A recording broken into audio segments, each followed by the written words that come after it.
Recording now. Yvonne Savio is going to present her slideshow and talk to us about container gardening for everyone.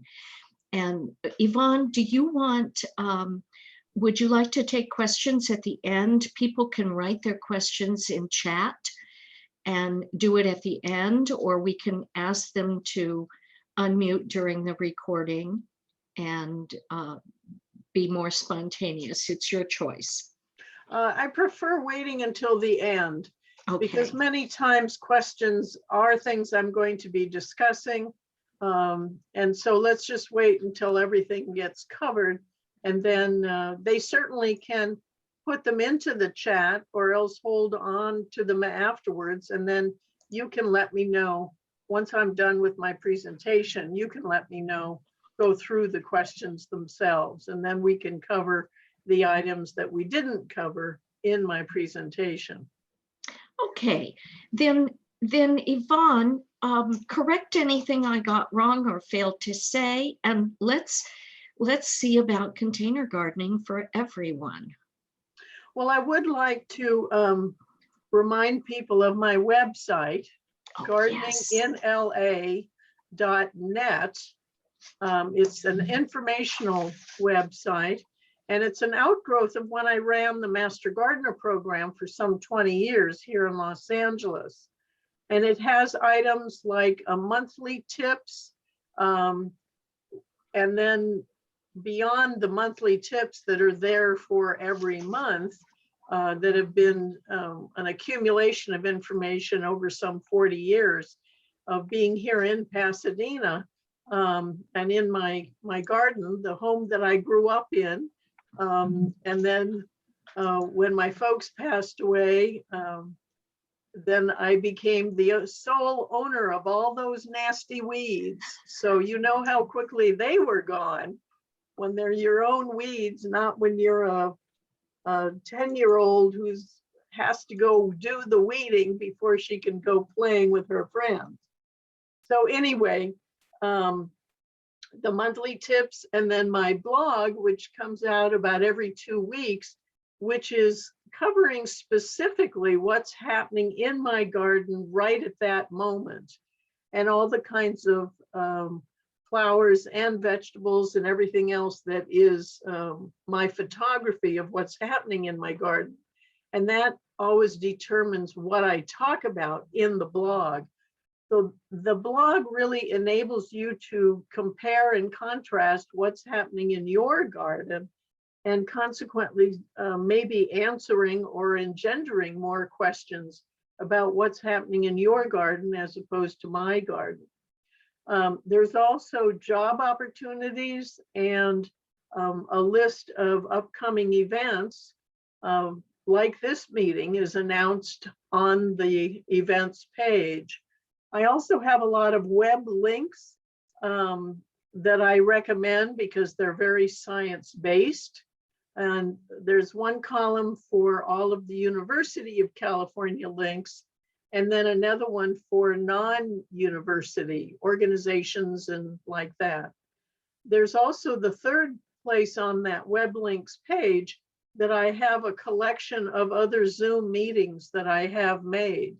So sometimes you can get the whole presentation just by looking that up. So lots of good things on there. Also, when articles come to me that are fascinating to me as a gardener, then I post those under my news section.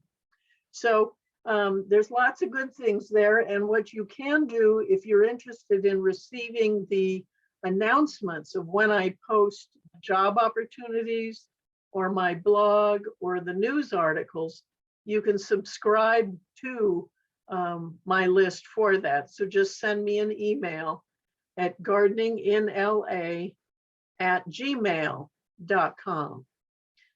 Now I understand, Kathy, that you had sent the write-up that I had sent, or Noella did, to everybody. Was that maybe not the case? You know, I don't know. Okay. If Noella asked me to do it, I did it. Okay. What, Maybe what, what I should do is go ahead and email that to the two of you, and then you as a follow-up can send it to everybody. I What will. it is the outline that I follow as I am talking. So consequently, you as listeners don't have to be frantic about taking down every bit of information because it's already on my handout. I promise everyone I will email that to everyone who's here today. Now that you've described it, I know I didn't send it. I don't even remember seeing it, but I will. Okay. Well, I never know what actually gets sent to folks, so I always want to check. So let's begin.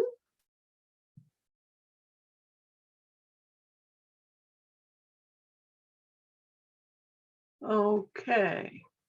All right. So in this title slide, you will see a whole bunch of different kinds of shapes and sizes of containers, and each one really can be chosen according to what the plant needs. Okay. Certainly decorativeness and ornamentalness of containers is sometimes what intrigues us to purchase particular containers, but sometimes we really don't match what the plant needs and the kind of container we put it into. So for greater success, it's really important to know something about how the plant's root system is going to develop, and consequently whether or not we use a shallow pot or a tall pot that has lots of root space.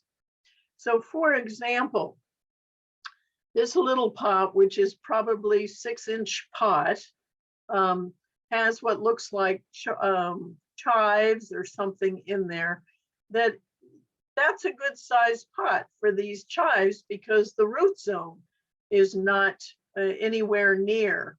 You always want to have at least 1 or 2 inches at the bottom of the pot that is beyond the range of what that plant's roots are going to go to, because you want to be able to have that plant send out its roots as far as it genetically is programmed to, and then it will be able to absorb the fertilizer and the water and all that stuff.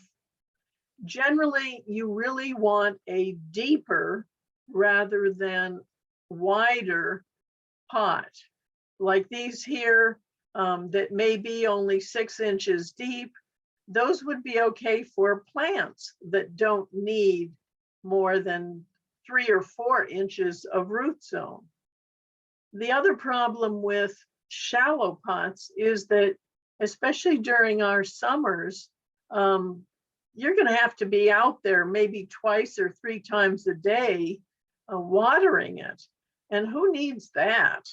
You know, maybe during our COVID times, we really need something to do. So maybe that's a good thing to plan on. But generally, with our lives being so busy, it really gets to be a very old and unattractive activity to feel like we have to be out there watering everything. So now here we have a tomato plant, and this is about a 2-foot deep and 2-foot wide container. So that is fine for one single tomato plant. And of course, at some point, it's going to put a trellis up in order for the plant to be able to hold itself upright. So this slide is an overview of the different kinds of containers there might be. And so now I'll get into some of the more specifics. So why or why not should you utilize containers? Certainly some of the advantages. On a patio or a balcony or on a fence, hanging from a fence or on some steps, they really can go anywhere. The light level needs to match what the plant needs. You know, whether you put it in direct sun in the morning, but it's shady in the afternoon, or it never gets any direct sun, whatever it is, that has to always match what the plant is needing. Another advantage is that you can move the container during the seasons or the time of day, whatever, in order to either follow or avoid the direct sun. You can move the container just for your enjoyment. For example, when something is in bloom, if you've got a pot that is just daffodil bulbs, then you will want to have it as they are just opening up all the way through their complete bloom period, but then you want to move them out of there when they're starting to look ratty. The last great advantage is that you really can create a special soil mix for a plant that is needing that. For example, blueberries need a very acidic soil mix, and generally you don't want to have to mess around with incorporating amendments in an entire bed, unless of course you have a whole bunch of blueberry plants. But if you have just individual containers, like the half barrel size, those are great for a single blueberry plant. And of course, orchids basically need bark or sphagnum, and that's it. So they are not so successful in a raised bed situation. Now, the disadvantages are also a couple of them. The roots are restricted. They can't go anywhere. They are completely at your whim for fertilizing, for adding soil, for watering. They can't go anywhere into the surrounding soil. They are literally stuck up in the air in this container. Also, containers are very sensitive, or rather the plants in containers are very sensitive to the weather. They're going to be right out there in the heat, the cold, the wind, a stuffy area or a wide open area for ventilation. And consequently, they also are dependent on whatever pot they are in and whatever the soil mix is in there. Because when you have things in the ground, it is moderated, the effect on the plant is moderated, whether it's wind or cold or heat or water or whatever it is. Also in the pot, because they are only available in the pot, the frequent irrigation and fertilization is required. And also after especially a year or two, you're going to have to remove the root ball and do a small amount of root pruning and repotting it up with new potting soil, just in order to keep the vitality going on that particular plant.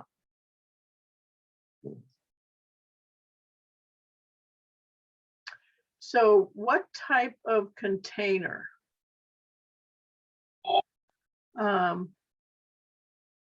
Generally, you want a container that has drainage holes. Now, just because you're going to be watering it and it's going to moisten the entire root ball, but then it's going to evacuate at the bottom. Now, one note on that. Some people insist on putting pot shards or those styrofoam peanuts or something like that at the bottom of their pots, because they think they're adding to the drainage ability. The problem with that is that you are going to lessen the amount of soil space for those roots to be able to develop. So if you have a big container, for example, this big one, which is about 20 inches across and tall, if you fill it up to say this amount of potting mix, those styrofoam, then this is literally as much soil as you have. And consequently, the plant is not getting the full benefit of all that planting mix in there. So what I have found the most successful way to have excellent drainage without all the potting mix coming out of the hole is to buy the window screening, like at Orchards, well, not Orchard Supply, doesn't exist any longer, but Ace Hardware or Home Depot or wherever, they have, I think it's about a 3-foot section and it costs like $3. So I cut up pieces that are about 3 inches square, and I put one of those at the base of the pot, and then I put 1 or 2 pot shards on top of that just to hold it in place, and then put all my potting mix in. The screening is what keeps the potting mix in the pot, but it lets all the moisture, excess moisture, escape, and the single pot shard holds it in place and also provides a little bit of air space between it and the screening in order to enable the water to go out and not get filled with potting mix. So it's an easy solution to that, but still enabling the plant to have the full resource of the entire pot. Now, if you have, like this one is a beautiful decorative pot, and you really don't want to drill a hole in there, then do a pot in a pot. When it is really big like this, you can use this technique, and that is this plant is potted in a separate pot that does have drainage holes in it, and you have set it in here just so that it can have the look like it's planted in the beautiful pot. However, you do need to, after you've watered it several times, you do need to tip it on its side in order to evacuate whatever pool of water is now at the base of this decorative pot. You can get some horticultural charcoal. It's not very available, but if you just keep looking around, you'll be able to locate it, and put about 1 inch or 2 of the horticultural charcoal at the bottom of your pot that is without a hole. And what that does, when all the water keeps being watered in the plant and it goes down to the bottom, instead of spoiling and just getting nasty stuff in there, the horticultural charcoal will clean it, literally. So then you can just make sure that you're not filling it up with water. The size of the pot, you really always want a much larger pot, as large as possible, especially one like this that is not going to be able to be moved very easily. So you really have to put it where you're going to want that plant to be pretty permanently, or of course put it on some roller or something like that. But for the plant, it is going to want, you're going to want to give the plant as much possible root space as possible. And it's always better to go deeper rather than wider, for that exact reason that I told you about on that first slide. Just think in terms of the water of the pot going down by gravity so that the roots at the bottom of the pot are always going to be a little bit moist. And consequently, the plant is it's moderating the amount of moisture that is coming to that plant. The material and the color do make a difference. Of course, clay pots,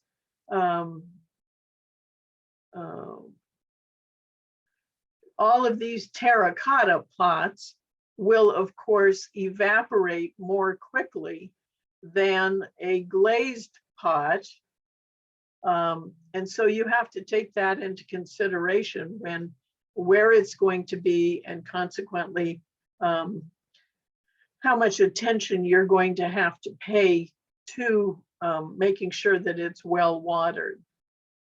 Now the color, certainly darker colors absorb more heat than lighter colors.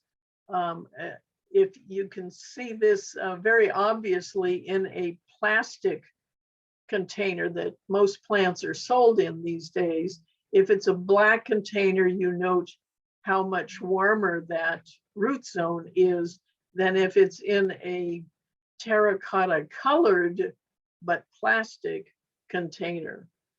So that is going to be more of an aesthetic choice on your part. Now, hanging baskets, like all these teapots or these shoes, the clogs, those are going to be very, very attractive. However, you have to make sure that the plant you put in there and the location of them, you may have to be out there every other 10 minutes watering the thing. Now, this is a good match. These look like geraniums or vinca in these shoes. They are plants that don't need much water. They're okay with getting beaten by the sun.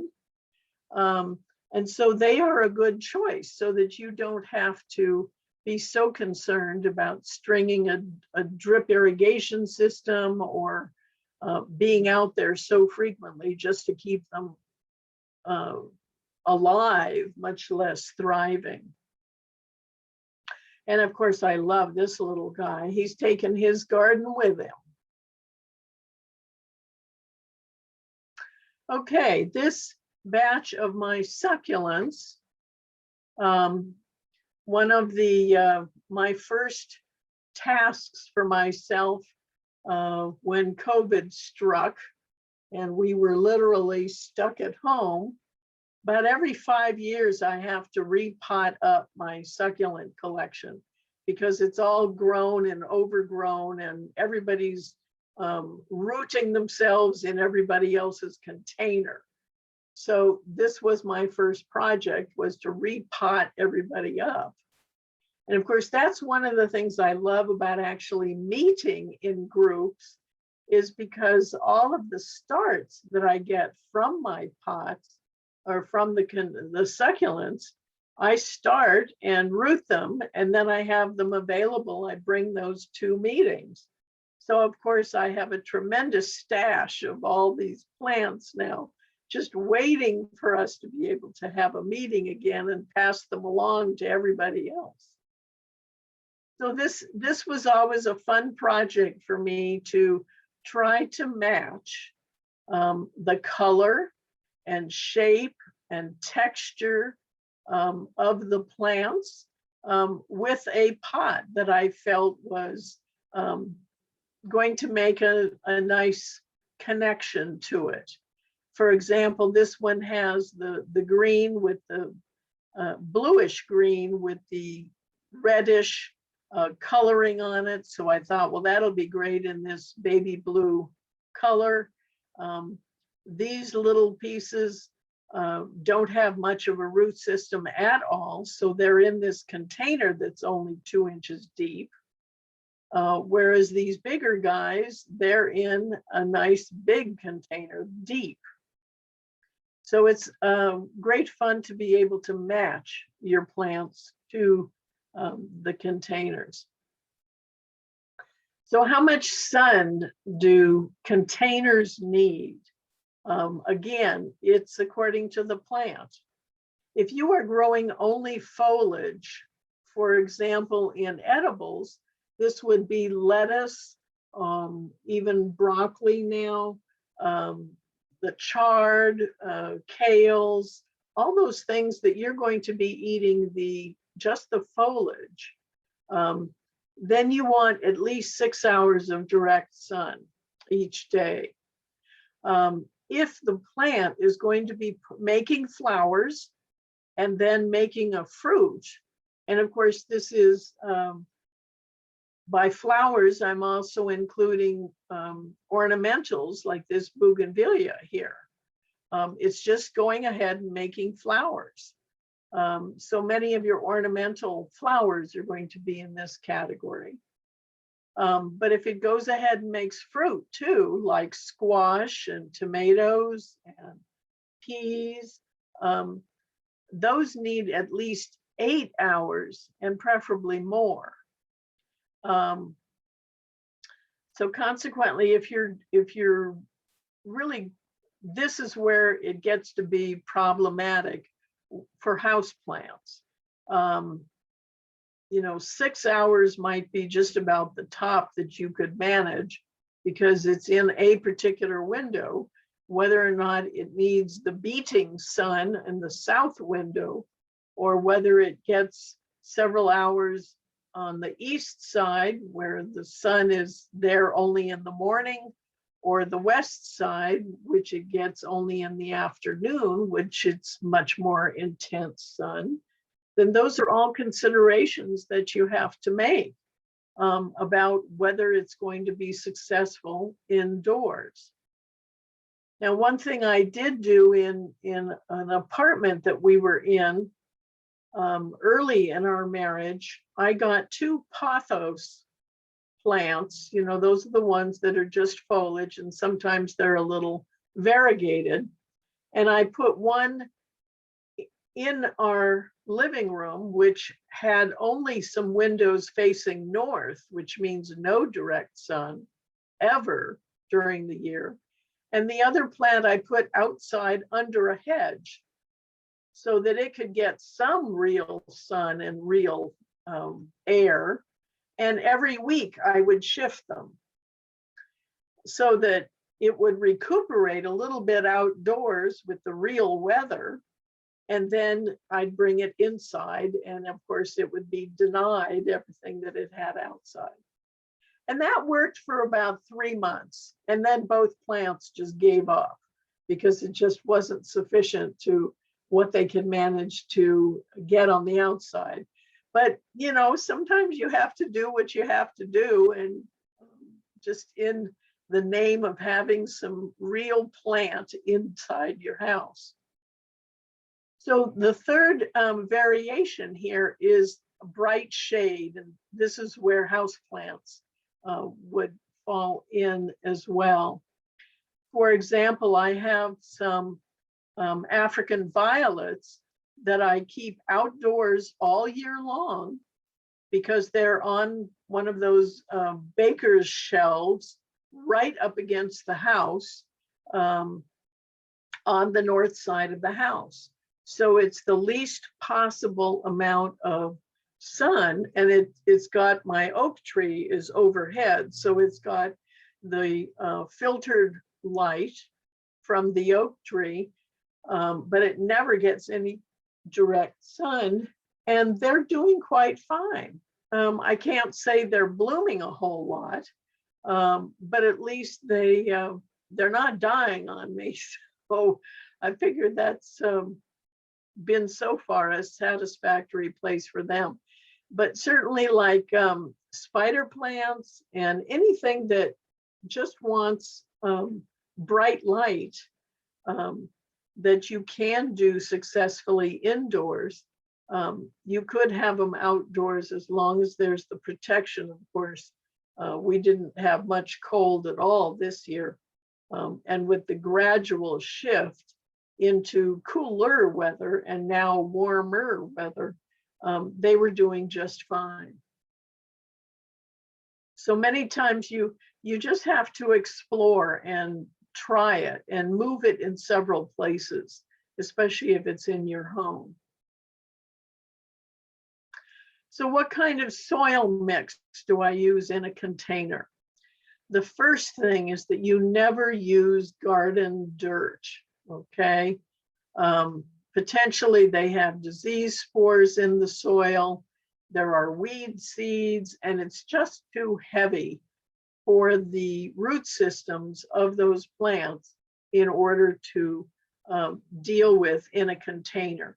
You're going to end up with just a, even the minimal amount of clay soil is going to end up as a brick if it's in a container, whereas it does fine out in the garden, but as a container, it just doesn't work at all. So you want to use a potting mix that does not have actual soil in it. You do want to use a high quality, sterilized, soilless mix that is made up of organic ingredients. And there's quite a few kinds out there. Years and years ago, when I first started buying potting mix, I used super soil. And I was really happy with that for many, many years. But about 5 years ago, they changed their formula. And number one is it had no nutrition in it at all. It literally was just holding the plants up. But it began to be, as you see in this picture, very granulated. And the super soil ended up being more, the way they changed it, it ended up being more shards of bark that were not broken down.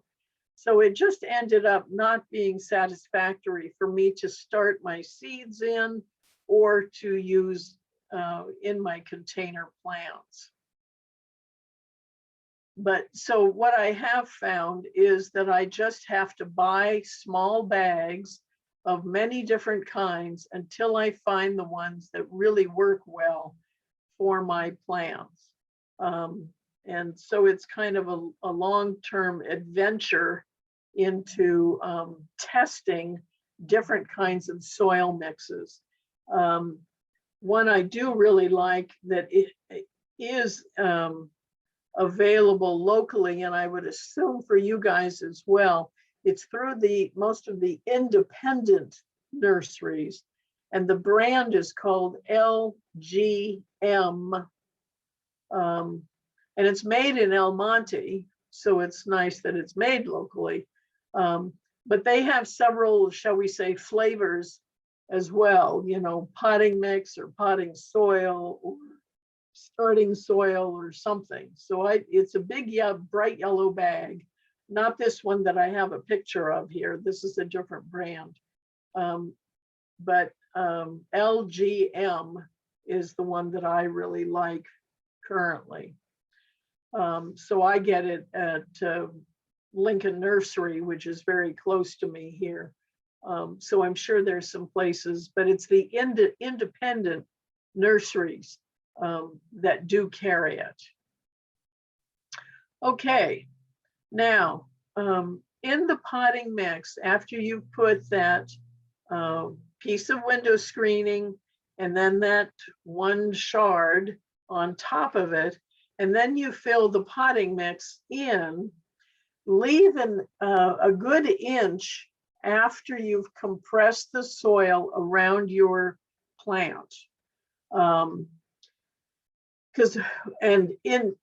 you take the plant out of its pot that it was grown in, sold in, rough up the outer portion of the root zone, just so that you're loosening some of those roots, so they will reach out into this new batch of potting mix that you're using.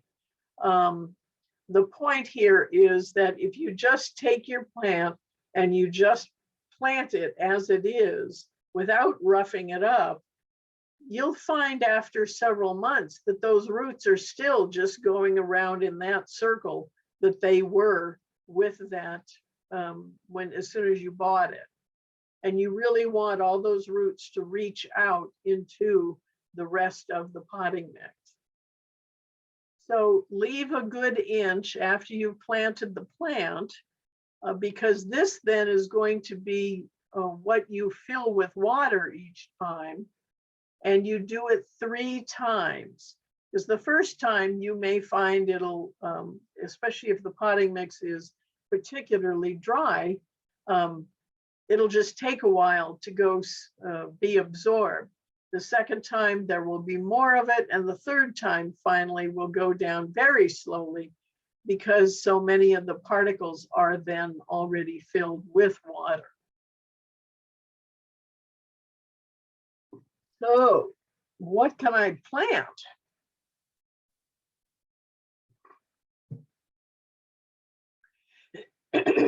So here, this is one of those grow boxes where it literally is just the water and the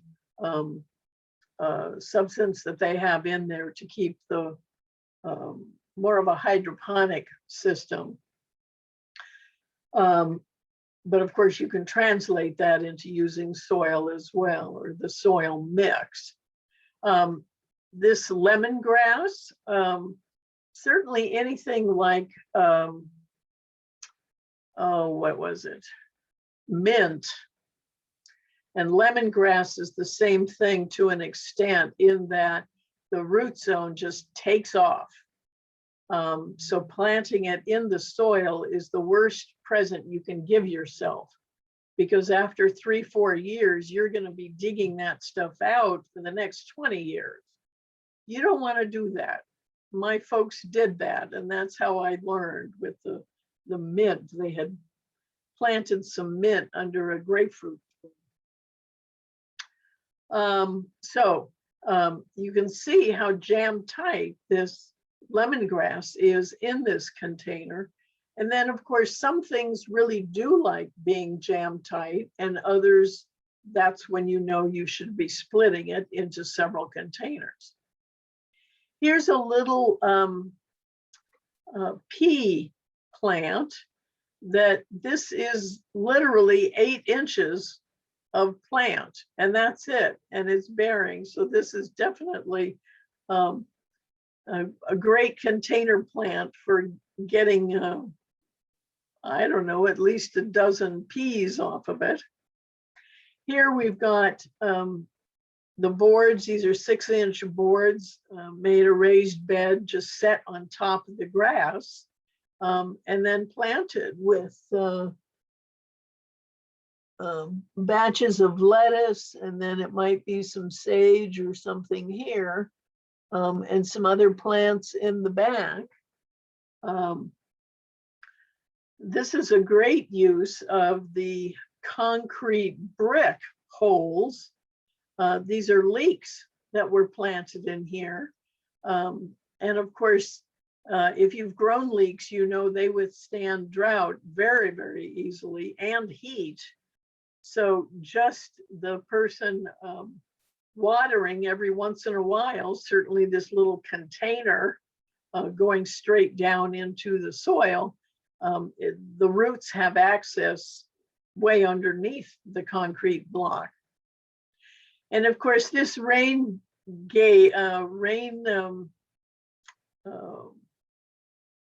am I trying to say? The things you put on your roof in order to get the rain, the gutters is what I'm trying to think of. Down here, there's a faucet in this big, I guess it's a horse water trough, and it has the faucet coming up with the water that releases it into this one. And because of the curve, or rather the slant, any excess water then goes to the next one and the next one, all the way down to where it then, if there's any excess down here, it goes back into the watering trough. So it definitely is a closed system. But in the meantime, you're benefiting from having watered all of the lettuce. Fruit trees and ornamental trees. This is where you really are having to pay attention to as large a container and as deep as possible. This is a grape plant that was in this pot, in this location, before they built the overhead shade. So they used to get lots of grapes, but now because there are no access, or apparently a little bit on these leaves up here, access to the direct sun, they get a nice foliage plant, but they don't get any more grapes. Here is a kumquat tree that is planted in this container that's probably about 20 inches deep. And in around the actual trunk of the kumquat is all these little succulents in there that don't take much water at all. So what the value here is that the roots from the kumquat can completely fill the bottom half or 3/4 of this container. And these little, very shallow rooted succulents are just taking residence in like that top 2 inches or so. So this is a nice way to completely cover the soil surface and reduce any evaporation from the soil surface, but also because it's got 2 separate root zone areas that are being occupied by the plants, it makes it so everybody's happy. Now this is a real problem. This tree is probably 6 feet tall, but it's in this container that's probably only 12, 13 inches tall. But it seems to look okay. So it may be that they're maybe giving it a cup of water every day and not giving it a lot of nutrition. So again, try things. Sometimes you can get away with a lot. Flowers, of course, are a tremendous number of them that you can use. Here's begonias and geraniums and even tulips in decorative teapots or teacups. Here's the hydrangeas that are on a northeast side of this house. So it does get sun very first thing in the morning, but then after about 10 o'clock, the sun has gone over the house so that this is all shaded again. But in the meantime, it has had that bit of sun to really spark the growth. And you'll see that these containers are pretty large. Consequently, the pruning of the hydrangeas and of course the variety are such that it makes a very tight clump of blossoms as well as foliage. Here, this is the little mini roses that are in about a 6-7 inch pot here in bright sun. And you'll see that it's apparently on the edge of raised beds. So I'm sure that every time they water the raised bed, they've got the rows covered as well. Now this bromeliad hairdo, I thought was just too clever. Bromeliads, of course, don't take much water at all. So they are a good choice for decorative pots. So how many plants can I put in a pot? You know, I talked about that kumquat and the succulents. Well, this is one artichoke plant, which, as you know, can go on for 15, 20 years if you keep it well fed. And this is not that old. This is only maybe 1 year old. But the whole idea of having the different range of root zones is what makes it successful here, as well as with that kumquat. That the root zone here will be basically extending down to the bottom of the pot. And this is another one of those maybe 25 inches wide and deep. So the great size of the established root system for the artichoke is taking maybe from the bottom of the pot up to maybe 6 inches from the top.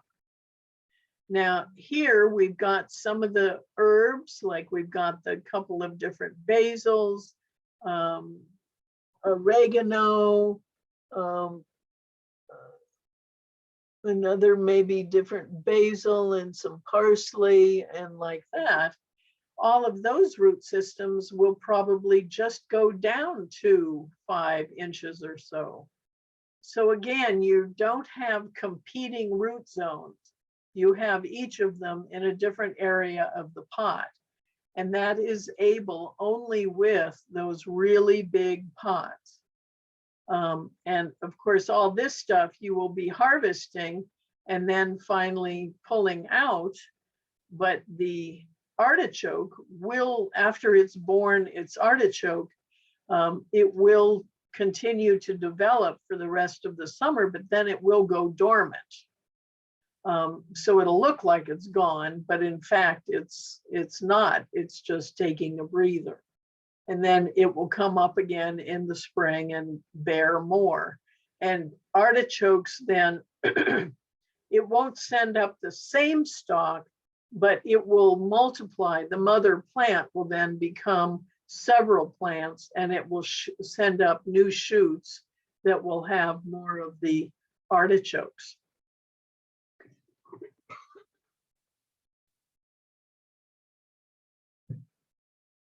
Now, one note about your artichokes,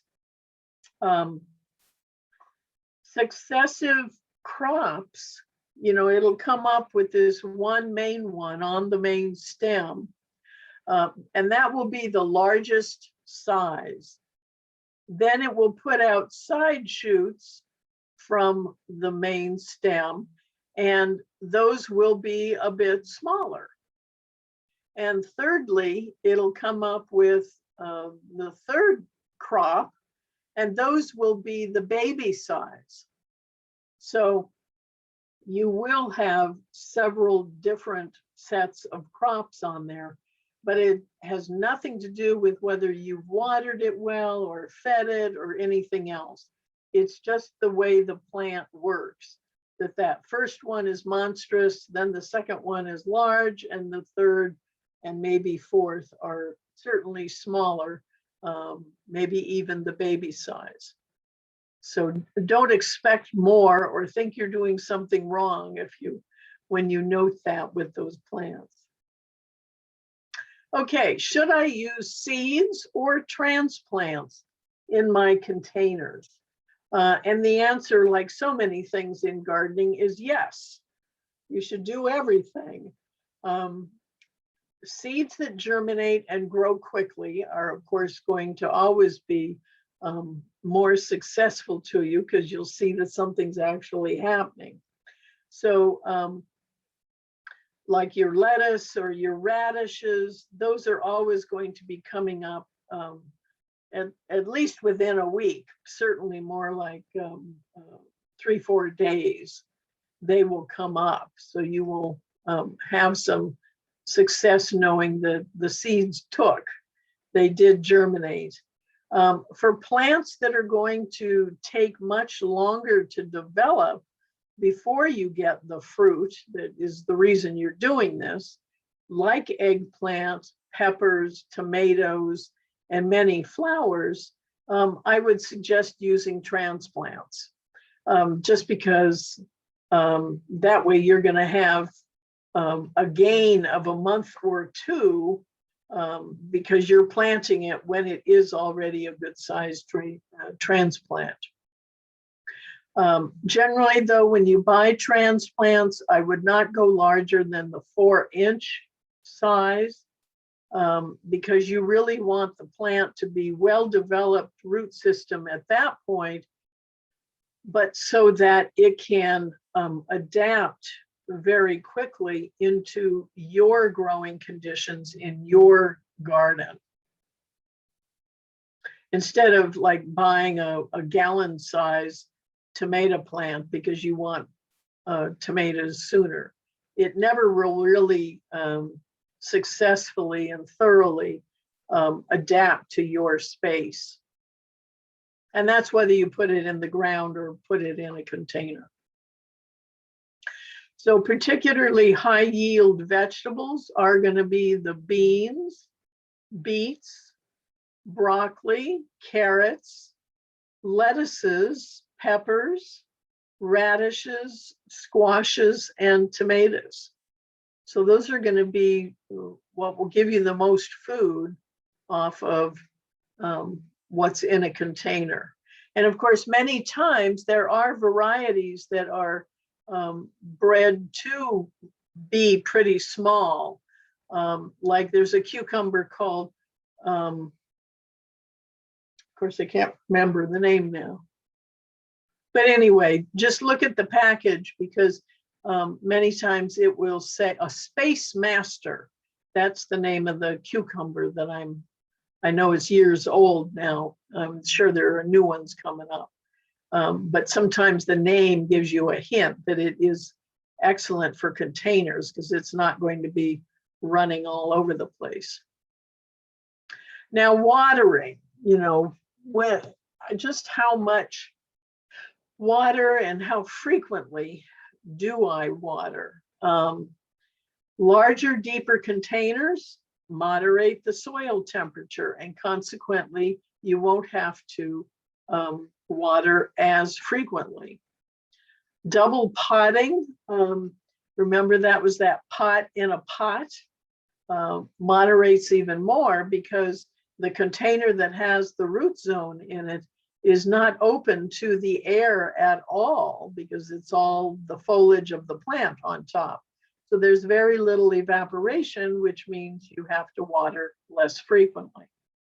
Use your finger as a measure, just stick your finger into it. And if it's moist down here at the tip, then it may need water coming. But if it's dry for this whole thing, it does need water. You want to water slowly because especially if the potting mix is dried out, it may just go to the edge of the pot and then go down and out the bottom. So you sometimes want to roughen up, slightly cultivate the surface of the soil and then water, because then it will absorb the water that's going by it. In the summer, it's a good idea to use a drip pan underneath your container, because then the water that goes through, it'll rest in the container maybe for half an inch or even an inch, and it will, over the next several days, it will reabsorb the water that had spilled out immediately. But it will never, rot the plant because it's not sitting in it, because it will reabsorb it just within a day or two. However, in winter, well, theoretically, when we've had rain that we haven't had this year, we've had almost 6 inches of rain. So it's definitely going to be bad news for our summer with not having any of that residual rain in the soil. But ordinarily, when winter has our frequent rains, you do want to take that drip pan out because it's getting sufficiently with the rain. And so you do want that water to escape and not be sitting in it. How frequently do I fertilize? Well, you know that the major nutrients are NPK that are on the boxes or the bags of fertilizer, and the nitrogen is what encourages the green foliage. The phosphorus is what works mostly on establishing the root system. And potassium is for generally good growth and for the flowers and the fruit. You also want, as best as you can, to provide trace nutrients. You don't just want the straight NPK, you really want all those extra little goodies in there as well. Organic fertilizers include fish emulsion, seaweed, kelp, blood meal, bone meal, all that good stuff, which is more the base for all that nutrition, and it does have to break down in order for the plant to be able to pick it up. So it's more of a long-term feeding availability. And the comparison or example that I like to give of using organic fertilizers that are slow release, like Dr. Earth or Whitney Farms, as opposed to like a Miracle Grow. With Miracle Grow, you are having your cake, a whole cake, on Sunday night. Okay, it looks great, it tastes great, and long about Tuesday, you are just dead because you haven't got any energy left. And next Sunday is when you're going to have your next dose of your Miracle Grow. Well, if you have fed it with the organic fertilizers that are a little bit all available, as the plant needs a particular portion of that, they pick it up. So this is like having a piece of cheese or a piece of bologna or something, a little protein every morning. So it's a little bit frequently. So consequently, it's a much healthier for the plant to be able to pick up what it needs when it needs it on a very minimal amount rather than a big, huge, super green up now kind of approach. So consequently, what my recommendation is on frequently fertilizing stuff is using a quarter strength every other time you water. Or what's easier for me is maybe an 1/8 strength every time you water. And this is especially the case with the indoor container plants for me, just because they can't reach out into the soil at all. So a little bit of food all the time. Okay, so now's the fun part. These are all pictures that of various containers that I've gathered together. And I think some of them are just really novel and others are just too crazy to believe that somebody actually did it. So I hope you enjoy these. If many of you may remember when coffee came in cans. So these are the 5, couldn't have been 5 gallon. Anyway, what this person did was all these cans, painted them blue, mounted them, planted them, and has a irrigation system going to each one, so that it makes a really nice composite between the similarity of all the flowers here and here, and then different ones in the center, but all the pots are the same color and the same shape. So it makes a very consistent display. Here's the coffee pot terrarium.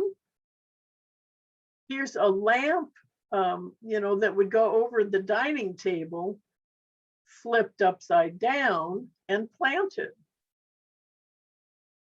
Here are some, a tree that apparently was cut down, and they found that it was completely empty on the inside. It had rotted away. So they put potting mix in there, and you can't see it, but there are wires strung around this whole thing so to hold the pieces together. Giant teacups, a little succulent swan, a herb basket. Now, a note on the fact that this is a basket, it's going to rot out after 1 year's use unless you have lined it with maybe 4 mil plastic, you know, right up to the edge, and with holes punched in the bottom. But that keeps the whole basic side of the basket intact because it doesn't get wet. Well, this container also has its own drain hole, so you have no problem there. A bureau, truck tires. Of course, these have been available at Home Depot for years, just to buttress a hillside, but it was always neat that you could actually plant something in between. And of course, after several years, it would cover the brick. Again, design-wise, having similar containers, a toolbox. For someone who loves embroidery and weaving and all sorts of stuff, putting potting mix in here, and then succulents, of course, are excellent because the whole thing can dry out completely and the plants won't be affected until it's finally watered again. An old style wheelbarrow, which is now a planter. Cars. You take your garden with you on this one. Several years ago, these were very, very popular, and now I think a lot of people make them with the succulents and the pumpkin at Thanksgiving. This was just too cute, I thought. This ladybug made of tires. Jeans. A picture frame hung. More of those hairdos. And in fact, one of my Master Gardener classes gave me one of these with a geranium as the headdress that had little teeny tiny pink flowers. So I have to make sure to keep it trimmed so that she has a nice pink bouffant every time she blooms. Shoes.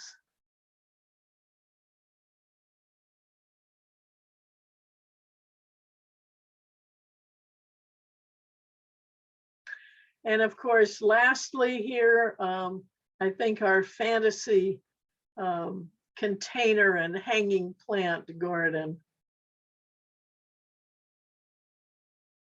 I did not take this picture.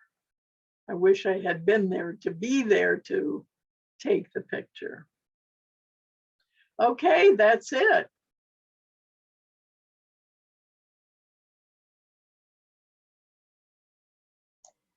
All right, Yvonne, thank you. That was so inspiring. And you told us so many things that are new, but also things that we'd forgotten. So let's go into the chat and see what people have questions here. Oh, near the beginning of the show, you showed a beautiful leaved plant that had swirls on the leaves, and someone said that's a Rex begonia. Is that correct? Well, I'm sure it was a begonia. Oh, it's an escargot because it looks like a snail. Oh, If that an was the one. escargot It's begonia. called, the name of the begonia is called escargot. All right, so look for that, Because- folks. Yeah. Let me see here. All right. Do you use a different potting mix for succulents and for, say, food plants? No, Ah, that is the one thing that I found when I was repotting my succulents, because when I had initially potted them, you know, at different times as I would purchase them. And I figured this time that the value of my knowing when to water was going to be based on what I knew that potting mix was. right. So I made a point of having all the succulents using the same potting mix, so that I could basically water everything at the same time without worrying that some were going to be in a different kind of potting mix. Now for the vegetables, I do use the same mix because I've really found this LGM to be great stuff. Great. Whatever you end up using, I think the consistency of having the same stuff is going to be your saving in terms of, when do I water this thing? Did I water that last Tuesday and I have to wait till next Tuesday? Or do I need to water this, but then the squash needs to be different, you know, and it just gets to be too confusing. So yes, Okay. I do it consistently. However, of course, like the vegetables, I will, you know, I will side dress it. I will give it some of the Dr. Earth when the plants first start, when I transplant them, but then when they have developed to the point where they start to put out blossoms, then I mix in some of the Dr. Earth as well, because just the plant is just doing regular growing, but then the point at which it starts putting out the blossoms, it needs more nutrition in order to carry it through the entire maturation process to the point of my being able to pick the squash or the cucumbers or the tomatoes. So it needs that little bit of different handling. Okay. Here's a question about the self-watering pots. You showed an image of one of these when you were talking about different kinds of containers. How effective are they, is the question. I don't know, because I don't use them. Okay. I really rather have my sense of literal feel by sticking my finger in there to learn when I need to be watering it. And frankly, it's when you use that good potting mix, that is that good balance between draining well and the organic matter in there holding the moisture. It's better to go ahead and water it in the benefit of keeping all the pores open. Remember, you've got a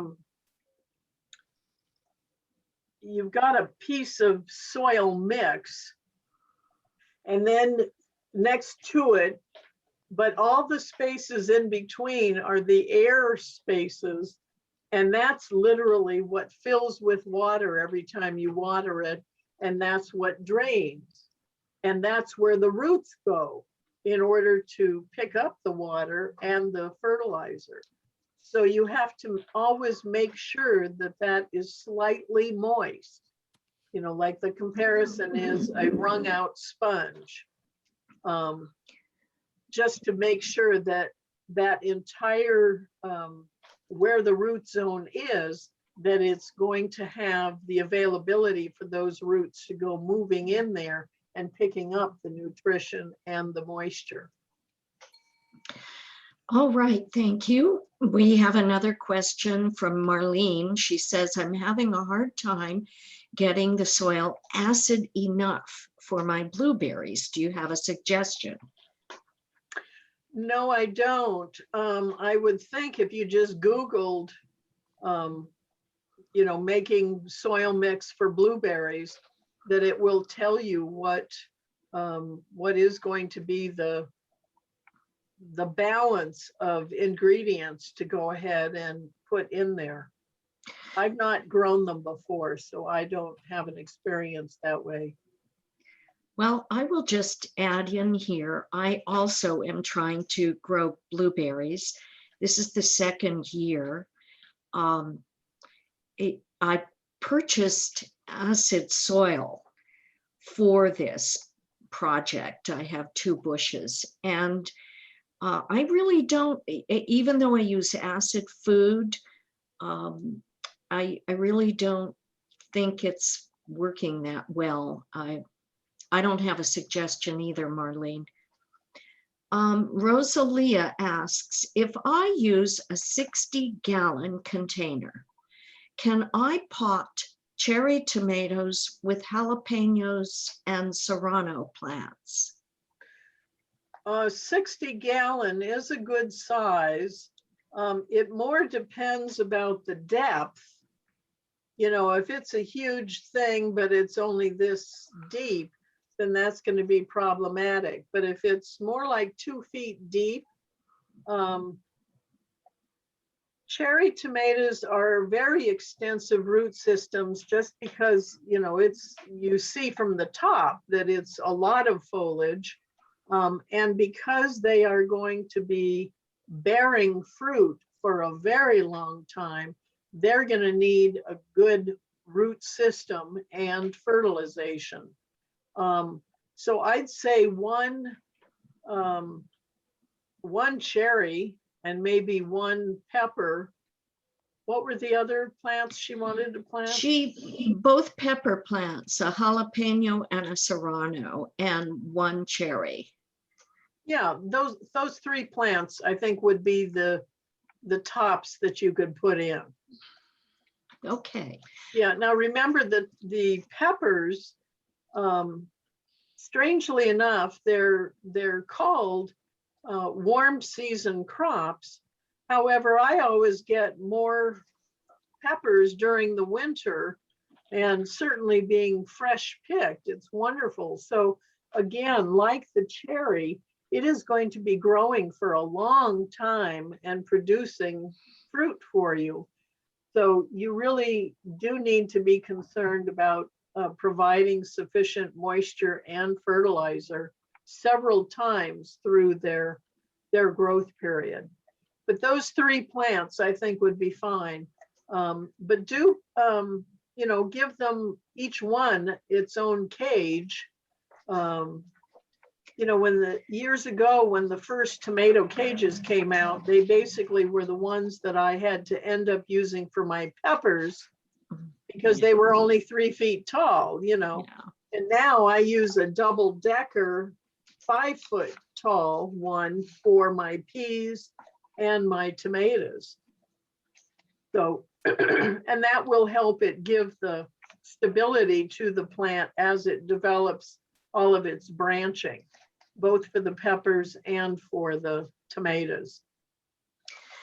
A question, if we use drip pans in the summer as suggested, will this promote mosquitoes? No, because it's not going to remain in the drip pan long enough. It's going to be, you know, your drip pan is only going to be maybe 1 inch deep. And the water that goes through the container into the drip pan, that's going to be reabsorbed within a day or 2. Okay.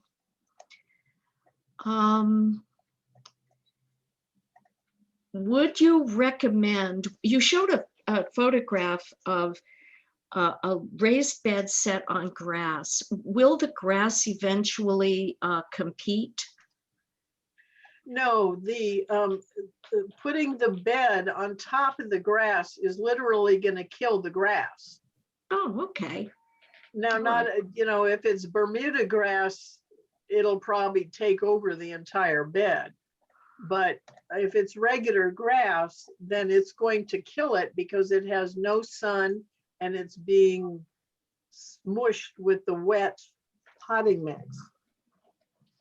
So there's not going to be any competition there at all. Well, Yvonne, those are the questions. We enjoyed this very much, and we thank you for being with us today. If you want to stay for a garden club meeting, it's going to start in a couple of minutes. Everybody, you can unmute yourself and say a quick thank you to Yvonne. Well, let me add one thing, just that if you do have further questions, go ahead and email me, because I love chatting gardening. Do you want to share your screen again and put up that card that has your email on it? Oh, or I can send it out to everyone who was here today because I wrote it down. Yeah, it's just like my website is gardeninginla@gmail.com. Great. gardeninginla@gmail.com.